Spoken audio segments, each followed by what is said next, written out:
എണ്ണം ഉണ്ടാക്കാമല്ലോ. ഇതിനു പകരമായി ഉണ്ണി എനിക്കൊന്നും തരേണ്ട, ഉണ്ണിയെ ഇനിയെന്നാണ് കാണുക.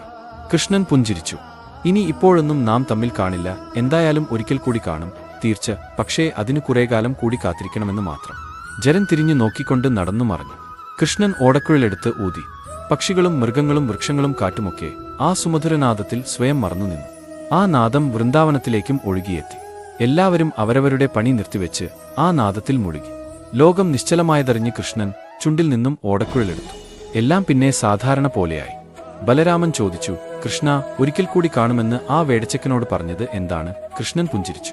ത്രേതായുഗത്തിൽ ശ്രീരാമൻ ഒളിയമ്പെയ്തു കൊന്ന ബാലിയുടെ പുനർജന്മമാണ് ഈ വേടച്ചെറുക്കനെന്നും കൃഷ്ണന്റെ ജീവിതാവസാന സമയത്ത് സ്വയമറിയാതെയാണെങ്കിലും ഒളിയമ്പെയ്യാൻ വിധിക്കപ്പെട്ടവനാണ് അവനെന്നുമുള്ള ജന്മരഹസ്യം കൃഷ്ണനു മാത്രമേ അറിയാമായിരുന്നുള്ളൂ.